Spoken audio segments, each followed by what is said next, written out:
중국이 한국 때문에 난리가 나버렸습니다. 시진핑 중국 국가주석은 감히 한국이 이 방법까지 쓴다며 펄쩍 뛰었는데요. 나토 사무총장이 한국에 긴급 방문하더니 전 세계를 발칵 뒤집을 폭탄 발표까지 해버리면서 중국은 사상 초유의 비상사태에 직면하게 됐습니다.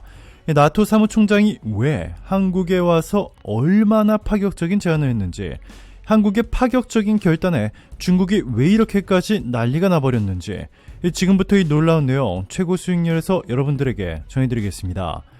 중국인들은 거짓말쟁이. 중국으로부터 북한을 지키려면 한국군과 주한미군이 북한에 주둔하는 것이 필요하다. 중국은 한반도를 티베트와 신장처럼 취급하려고 주한미군 철수를 원하고 있다.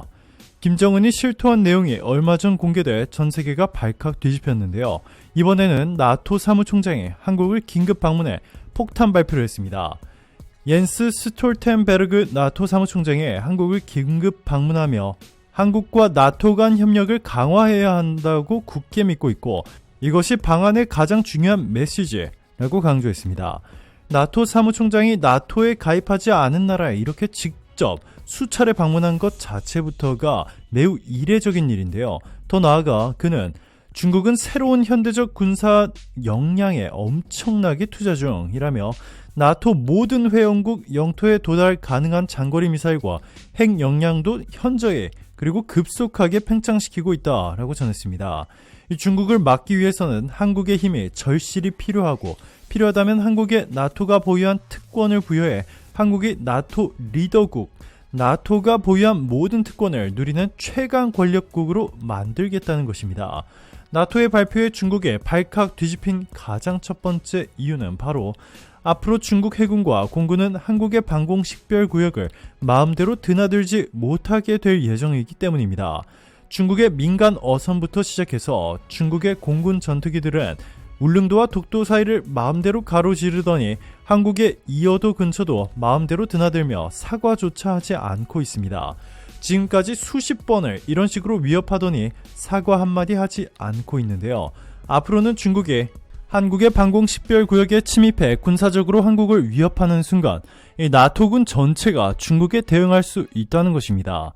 한국이 단순히 나토 가입 국가가 아닌 이 나토국 중 최고 지위를 누리는 국가로 한 번에 올라가기 때문인데요. 실제로 이미 한국은 아시아 최초로 나토 사이버 방위센터 정회원으로 가입해 엄청난 활약을 펼치고 있습니다.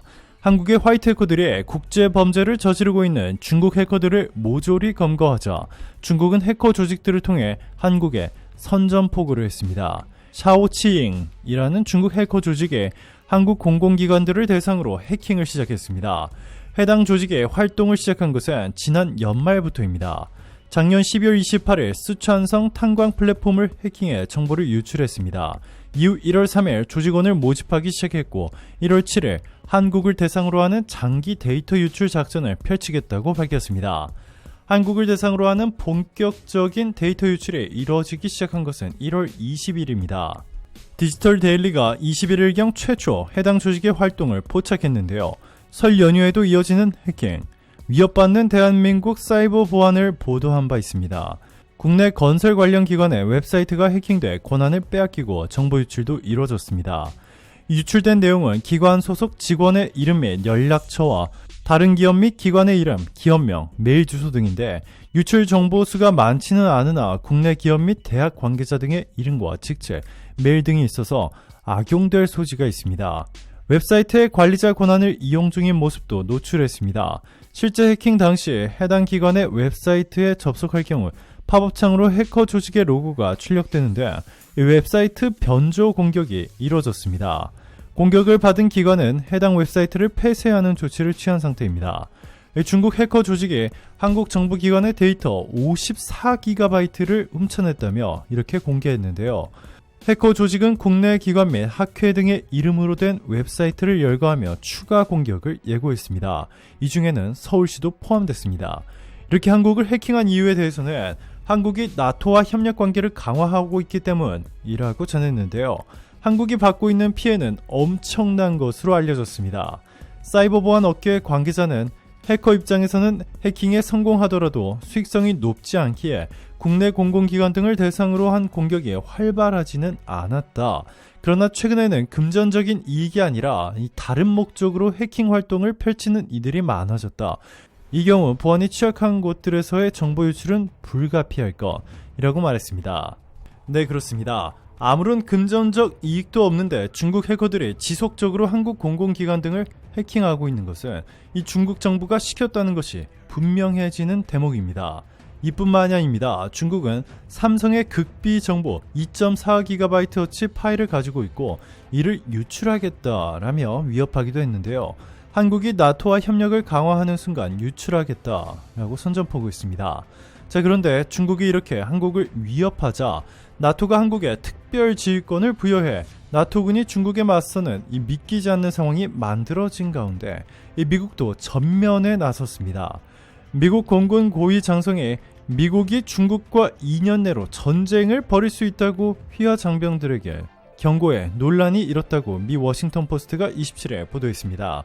이 보도에 따르면 미 공중기동사령부를 이끄는 마이클 A. 미니언 장군은 장병들에게 보낸 메모에서 시진핑 중국 국가주석의 전쟁 열망을 미국이 포착하지 못할 가능성이 있다며 미국과 중국 사이의 잠재적 충돌에 신속히 대비하라고 촉구했습니다. 한국에 대한 중국의 대대적인 해킹 공격 직후 나온 발언이라 중국은 발칵 뒤집혀버렸는데요. 미니언 장군은 내가 틀렸기를 바란다면서도 내 직감은 우리는 2025년에 싸울 것 같다 라고 말했습니다. 그는 휘하 수천 명의 잔병에게 여러 가지 경우의 수에 대비해 전쟁에 대비하라고 요구하면서 특히 훈련에 적극적으로 임하라고 지시했습니다. 중국의 상황이 심상치가 않습니다. 이 정보력에 밝은 중국 갑부들이 일제히 짐을 싸서 중국을 떠나기 시작했습니다. 이 수백만에 달하는 중국 갑부들이 이렇게 한꺼번에 중국에서부터 도망을 치는 상황은 역사상 처음 있는 일인데요. 26일 블룸버그는 복수의 이민 컨설턴트를 이용해 최근 많은 중국 부유층이 부동산 매물을 찾거나 이민 계획을 확정하기 위해 해외여행을 시작했다라고 보도했습니다. 중국인들의 해외여행 제한이 풀리면서 부유층 엑소더스 현상이 가속화하고 있다는 분석입니다. 작년부터 중국 부유층 1만 800여 명이 이민을 택하며 탈중국 행렬이 제기됐습니다.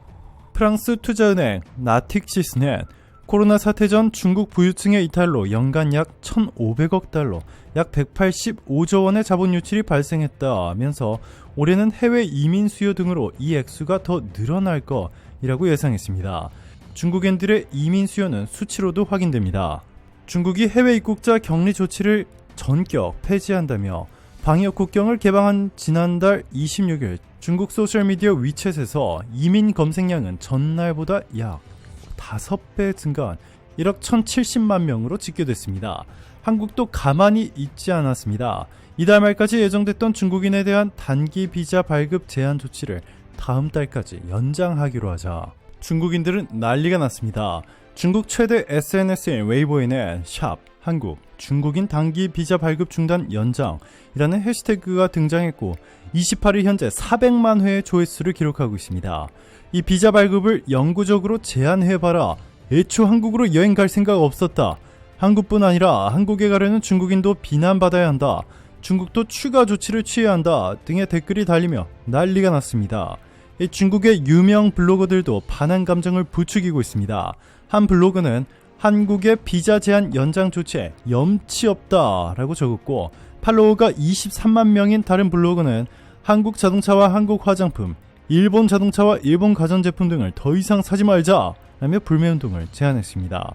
또 다른 블로거들은 일본은 1월 21일부터 중국인들에 대한 비자 발급을 정상화했는데 한국은 오히려 비자 발급 중단을 연장했다라고 한국만을 표적으로 삼았습니다. 중국인들이 모욕적이라며 반발했던 노란색 카드 목걸이 사진도 다시 등장했습니다. 앞서 한국 방역당국은 중국에서 온 단기 체류자들을 구분하기 위해 노란색 카드를 목에 걸게 했는데 중국 관영 매체들까지 나서 중국인들을 범죄자 취급한다고 반발한 바 있습니다. 그러면서 지금까지는 중국에서 일본산 제품에 대한 불매운동을 대대적으로 벌였지만 이제부터는 한국이 그 타깃이 될 것이라며 한국이 중국의 의존도가 높아 가장 쉬운 타깃이라 비웃었습니다.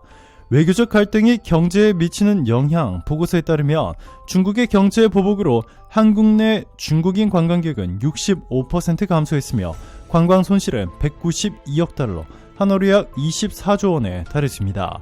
오늘도 감사합니다. 최고로 멋진 하루 보내시길 바랄게요.